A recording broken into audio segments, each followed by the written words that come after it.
They are the only team outside the service academies that can complete 2 passes and win a Power 5 game. They are the Georgia Tech Yellow Jackets, and they pulled one out in upset fashion at home against Virginia Tech, 28-22. 2 completions, 140 yards for Taquan Marshall. We bring in Mike McDaniel from inside the ACC, who took it all in.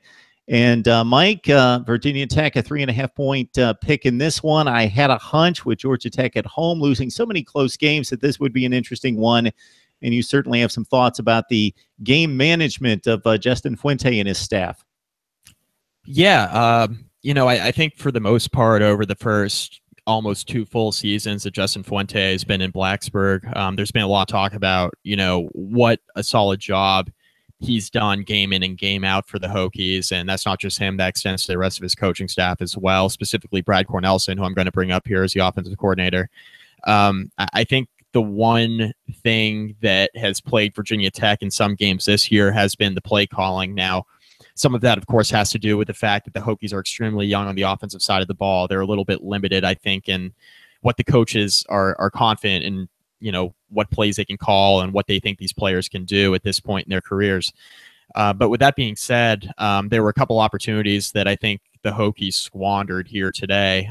First of all, Georgia Tech played an outstanding game. I thought Taquan Marshall was fantastic, both running and throwing the football. Of course, he was only 2 of 8 passing, but those 2 passes went for touchdowns that he completed for 140 yards. So really solid game for him. Kervonte Benson, 22 carries, 86 yards on the ground. Marshall had 64 yards and 2 touchdowns rushing as well. So I would like to add that in too. But Virginia Tech in this football game, they had an opportunity there late. Georgia Tech leading the game 28-22. It was 3rd down and 1 with just over a minute to play. Virginia Tech had all 3 timeouts remaining. And Josh Jackson was in the shotgun. He threw a fade pass out to the left side that was incomplete, intended for Eric Kuma. So now it's 4th and 1 with about a minute to play. All 3 timeouts still, of course. Virginia Tech has an opportunity to run the football on 4th and 1. Instead, they call a timeout. So now they have 2 timeouts remaining, right, to make sure they get the play call right, which is always important on 4th down. And then they throw a deep post to the end zone. Like, that was the only shot that they had. Like, it was 4th and long. It was 4th and a yard. I'm all for going at a redshirt freshman defender who was covering Cam Phillips, of course, the best receiver that the Hokies have. He's a school record holder for receiving yards and receptions and has had a fantastic career for Virginia Tech. I'm all for throwing it to Cam Phillips, but I think I would have tried to pick up the yard first, especially when you have timeouts in your pocket. Larger extension of this is that the Hokies were down 6, so they needed a touchdown to tie and then the extra point to, of course, win the football game. And I want to circle back real quick, Mark, to the first half where Virginia Tech went for it in the first quarter, late first, early second quarter. They went for it. They had 4th and 4, I believe, inside the Georgia Tech 20-yard line.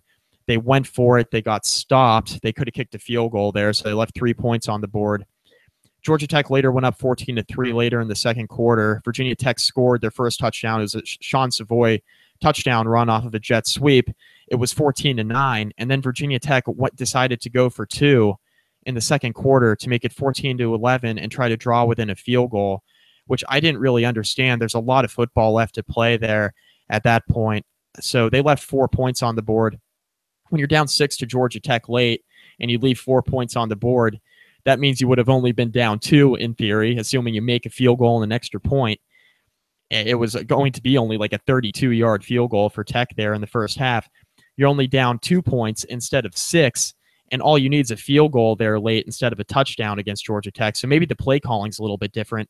I don't know, but ultimately a really tough loss to swallow for Virginia Tech fans because I feel like they left a lot of yards to gain on the board. They left a lot of points on the board, a lot of missed opportunities in this football game. And hats off to Virginia Tech defense. And I use this, take this with a grain of salt. Greg Stroman had a pick 6 there in the fourth quarter that briefly put Virginia Tech ahead, and that was a huge play in the football game. But then on the very next possession, Taquan Marshall hit a huge touchdown pass to Ricky June that put Georgia Tech up for good. So Virginia Tech's defense, you mix the good with the bad. The defense, I think, overall was bad today. They let a lot of big plays get the best of them, but it's just not a great total team effort by the Hokies. Offensively, defensively, special teams was just okay on the day. It seems like the Miami game almost beat the Hokies twice. I know Miami fans are going to love that, but that's what it really seemed like. The Hokies just didn't seem ready to play. And Georgia Tech, to their credit, did. Georgia Tech, of course, had their share of mistakes. I did mention that pick six. They had some questionable plays on defense. They left guys open and things of that nature. But ultimately, Georgia Tech was much better coached, I think, in the football game from start to finish. And Taquan Marshall played extremely well. They have a great running game, obviously, and they did a pretty good job converting on third down on the day as well. So Georgia Tech, pretty solid team win for them. But for Virginia Tech, this is a really tough loss to swallow, and I think this one's on the coaching staff.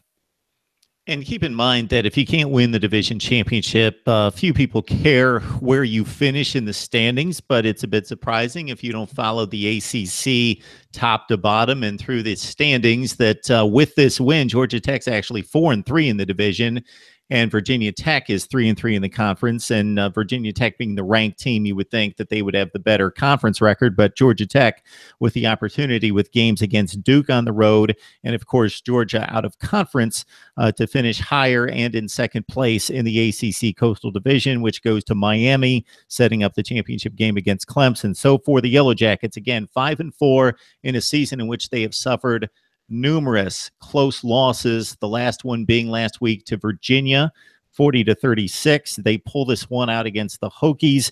So at 5-4, they've got Duke and Georgia. Georgia shows us that they're human with a big loss against Auburn, although they'll be a substantial favorite against Georgia Tech.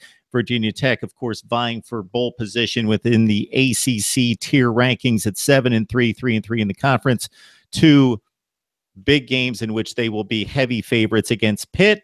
At Virginia, probably a closer game, or anticipated to be a closer matchup than what we've seen in recent years in this series, with Virginia Tech winning like 13 consecutive against the Cavaliers, but Virginia playing a much better brand of football this season at bowl eligibility. So just your thoughts about Georgia Tech and Virginia Tech closing out the season here.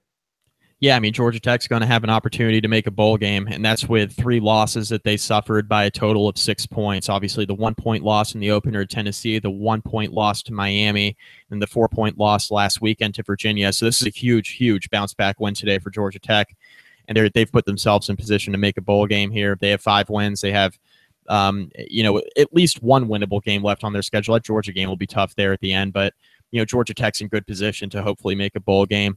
For Virginia Tech, it's kind of I don't know what to think of the Hokies at this point. They've beaten a lot of bad teams this year. They beat North Carolina, Duke, East Carolina, ODU, Delaware. I mean, they beat bad teams. Of course, they beat West Virginia barely in the opener. A win's a win. West Virginia is obviously a pretty good team in the Big 12, but you lose to Miami, you lose to Georgia Tech, you lose to Clemson. It really makes you wonder about the validity of the Virginia Tech football program this season. Offense has some major holes, extremely, extremely young, lacking playmakers, I think is the best way to describe it. The offensive line today was overwhelmed. I thought Georgia Tech's defense did a great job getting after the quarterback. I failed to mention that a moment ago. They really got after it. The edge rushers gave the Virginia Tech offensive tackles fits all day long. I thought that was huge in the football game, grand scheme. Josh Jackson was never comfortable in the pocket, and that's something Virginia Tech's going to have to improve here down the stretch. Of course, they have Pittsburgh next weekend. They got Virginia to close things out, so the Hokies will have 2 opportunities to go out on a high note, try to finish 9-3 and get themselves into a bowl game, but a solid bowl game, and then we'll see what happens from there. But if all things go well for the Hokies down the stretch, they'll have an opportunity at another 10-win season, but to me, it's a little bit hollow just because the caliber of opponent they've beaten this year has really just been confined to that West Virginia game in the opener. And you have to wonder, if they play West Virginia now, is it going to have the same result? So those are the questions I have about the Hokies at this point. They're not playing well against good football teams. That's the most troubling thing for me. A football schedule adjustment from the 2 major hurricanes that hit the coast and hit Florida early in the season. They kind of flew under the radar here. This would have been an interesting matchup. Georgia Tech had a game canceled in which they were scheduled to play at Central Florida. Of course, the Knights are undefeated right now and number 18 in the college football playoff rankings. So it could have derailed their season in regards to an undefeated record. They appear to be the number 1 seed for a group of 5 bowl bid into the New Year's 6 situation. For Georgia Tech, let's say they lose to Duke next week, which would be a bit of an upset. But let's say they lose that game. They're 5-5 and most likely going to lose to Georgia. I don't know what they would do concerning their bowl eligibility, having played only 11 games, and that one not made up against Central Florida, a la what we heard earlier today with Florida State taking on Louisiana Monroe. I've not heard anything about, and it's certainly not updated in the schedule with Georgia Tech. Again, a cancellation against Central Florida. That would have been an interesting one to see play out. All right, Mike McDaniel from Inside the ACC breaking down Virginia Tech's loss at Georgia Tech. The Hokies now 7-3, and the Yellow Jackets move it up to 5-4. Mike, we'll keep mowing them down throughout the ACC. Please join Mike on Inside the ACC for all your ACC football and sports coverage.